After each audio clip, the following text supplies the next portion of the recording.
नमस्कार दोस्तों, मैं राघवन सोलंकी तक्षशिला बुंदेलखंड में एक बार फिर आपका स्वागत करता हूं। आज आपके जो एसएससी जीडी के पेपर चल रहे हैं, इसमें आपके थर्ड शिफ्ट के क्वेश्चन मिल चुके हैं, तो इनको विस्तार से देखेंगे।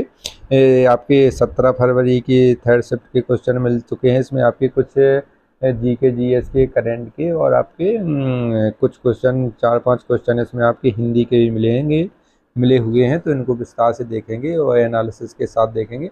और जो थर्ड है और जो फर्स्ट शिफ्ट है और सेकंड शिफ्ट है, इसका एनालिसिस करवा दिया गया है। जो भी अभ्यर्थी हमारे चैनल पर पहली बार जुड़ रहे हैं तो हमारे चैनल को सब्सक्राइब जरूर कर लें, लाइक करें और अपने मित्रों को शेयर जरूर कर दें। आगे चलते हैं। आ जाता है अपना पहला क्वेश्चन है थर्ड शिफ्ट का। ये थर्ड शिफ्ट का आ जाता है, बहुआयामी गरीबी सूचकांक में गरीबी का आकलन करने के लिए कितने संकेत शामिल किए गए थे। तो 12 संकेत इसमें शामिल किए गए थे कि गरीबी आप किस प्रकार से हो सकती है। आपके पास गाड़ी है, ट्रैक्टर है, कितनी ज़मीन है, कितना आपका घर बना है, घर कच्चा है कि पक्का है। तो ऐसे ऐसे आपके 12 संकेतों को सुनिश्चित किया गया था। फिर इसके बाद आपको करना था कि आप गरीब हैं कि नहीं है, कौन सी श्रेणी में आएंगे।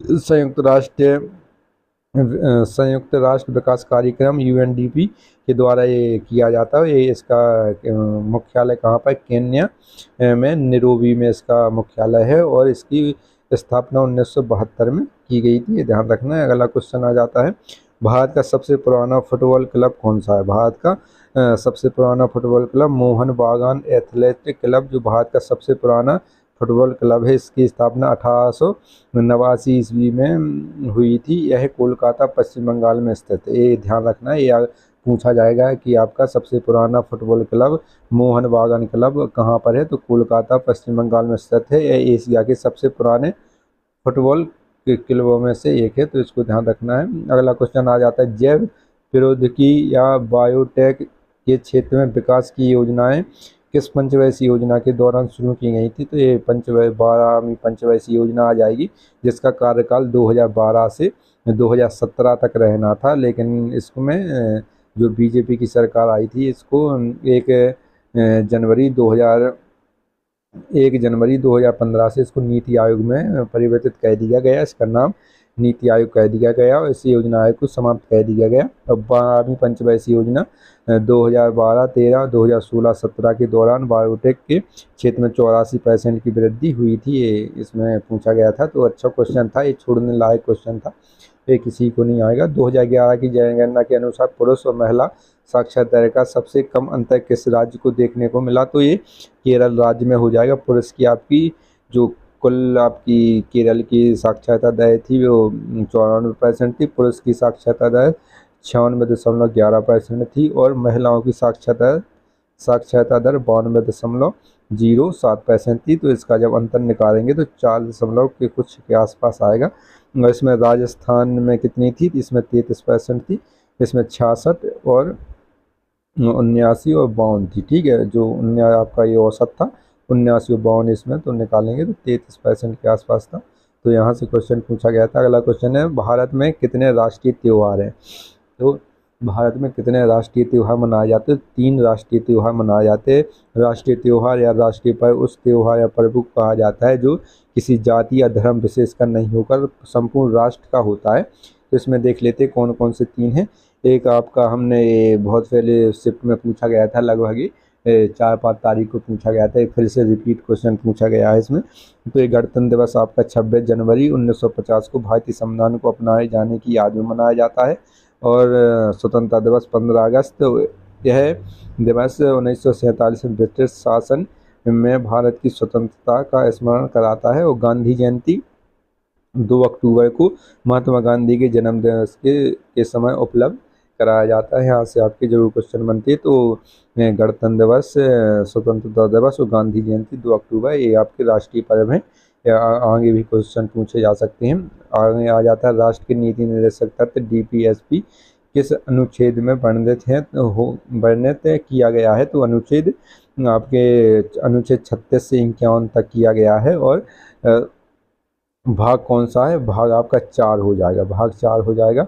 और ये कहाँ से लिए गए थे नीति निर्देशक तत्व, आयरलैंड देश से लिए गए थे। आपके नीति निर्देशक तत्व मतलब नीतियाँ किससे बनाते हैं, यार से, तो यार से क्या हो जाएगा, आयरलैंड। तो इस प्रकार याद रख सकते हैं। अगला क्वेश्चन आ जाता है, भारत में खो खो प्रतियोगिता को क्या कहते हैं? तो भारत में खो खो प्रतियोगिता विश्व कप और अल्टीमेटम खो खो लीग के नाम से जाना जाता है। खो खो को प्रदर्शन खेल के रूप में किस ओलंपिक में पेश किया गया था? तो 1936 में जो बर्लिन ओलंपिक हुए थे इसमें पेश किया गया था। आगे आ जाता है यहाँ पर अगला क्वेश्चन आ जाता है, अगला है 2021 में किस गायिका को पद्म भूषण पुरस्कार से सम्मानित किया गया था? तो KL चित्रा को, जो केरल की थी। कहाँ की थी? KL चित्रा। 2021 का क्वेश्चन था, ये करंट पूछा गया था, करंट से क्वेश्चन था, तो अच्छा ये छोड़ने लायक क्वेश्चन था। ये 2021 लगभग 4 सालें हो गई हैं पूरी। तो ये केरल का था। कृष्णा नायर शांता कुमारी चित्रा, इनका पूरा नाम था कृष्णा नायर शांता कुमारी चित्रा हो जाएंगे। पद्म विभूषण SP बाला सुब्रमण्यम, ये मरणोपरांत दिया था। और तमिलनाडु की सुंदर साहू कला को, ये आपकी हो जाएंगी, ये आपकी तमिलनाडु की थी। और ये उड़ीसा की सुदर्शन साहू कला, ये उड़ीसा की हो जाएंगी। इसके बाद सत्या नृत्य शैली की शुरुआत 15वीं शताब्दी में किसके द्वारा की गई थी? तो श्री महंत शंकरदेव द्वारा ये शुरू की गई थी और 15वीं शताब्दी में शुरू की गई थी। ये असम का शास्त्रीय नृत्य है, असम का आपका शास्त्रीय नृत्य है, ये ध्यान रखना है। अगला क्वेश्चन है, पदार्थ की 5वीं अवस्था यानी Bose Einstein condensed set BCE की खोज के लिए भौतिक का नोबेल पुरस्कार कब दिया गया था? तो नोबेल बोस इंडेंसेट की खोज के लिए 2001 में भौतिक नोबेल पुरस्कार मिला था। इस पुरस्कार को एरिक कार्नेल, वोल्फगैंग कैटरेले और कार्ल E. बेमन ने साझा किया था। मतलब ये 3 लोगों को दिया गया था साथ में, ये ध्यान रखना है। और इसके बाद किस वंश के राजा ने गुप्त वंश को हराया था? तो जो श्वेत हूणों ने गुप्त वंश को हराया था, इसे हेप्थालाइंस के नाम से भी जाना जाता था। गुप्त वंश के भी यहाँ से क्वेश्चन पूछने लगे फिर से इतिहास के। तो गुप्त वंश राजवंश गुप्त वंश की स्थापना श्रीगुप्त ने की थी और ये आपके 380 ईसा पूर्व ईस्वी के आसपास इन्होंने स्थापना की थी श्रीगुप्त ने गुप्त वंश की। इसके बाद आपके रामगुप्त आए, इसके बाद चंद्रगुप्त प्रथम आए, आपके इस प्रकार से आए चंद्रगुप्त द्वितीय, जिनको विक्रमादित्य की उपाधि दी गई। चंद्रगुप्त प्रथम को गुप्त वंश का वास्तविक संस्थापक माना जाता है, जो चंद्रगुप्त आए। इसके बाद रामगुप्त आए, बहुत से इसमें है। अगला क्वेश्चन है, लार में मौजूद एंजाइम को क्या कार्य होता है? तो लार में टाइलिन एंजाइम नामक एक उपस्थित एंजाइम होता है। यह मंड जो इसको स्टार्च कहते हैं वो सकरा माल्टोज में परिवर्तित करता है। जो आपका मंड है या इसमें स्टार्च को क्या में माल्टोज में परिवर्तित करता है, आप लोगों को ध्यान रखना है।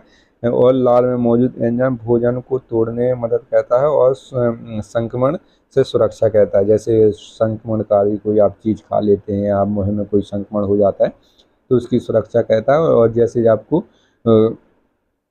कोई दिक्कत होती है तो उनसे भी लड़ने, जीवाणुओं से लड़कर, विषाणुओं से लड़कर उनकी सुरक्षा करता है। और तो ये याद रखना है, ये क्वेश्चन पूछा जाएगा आगे कि एंजाइम जो मंड है या स्टार्च को सकरा में बदलता है, ये ध्यान रखना है, आगे पूछा जाएगा।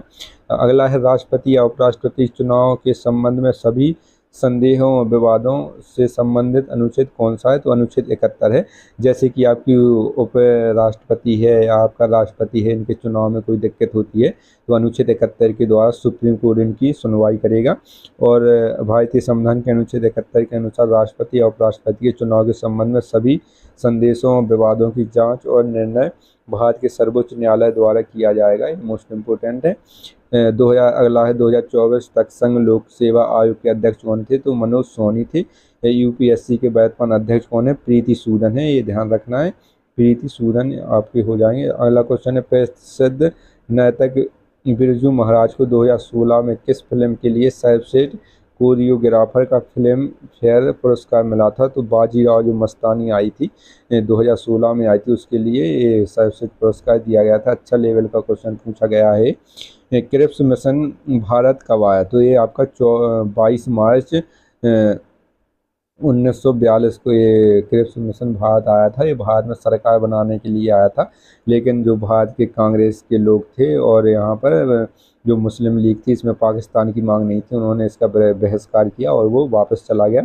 फिर आपका 24 मार्च 1946 को कैबिनेट मिशन आया, जिसके द्वारा भारत की सरकार बनी थी और आपकी संविधान सभा बनी थी। इसमें आपके 389 सदस्य शुरू में, फिर 299 सदस्य बचे थे जब बंटवारा होने के बाद भारत और पाकिस्तान का। तो ये ध्यान रखना, संविधान सभा का निर्माण हुआ था कैबिनेट मिशन के द्वारा।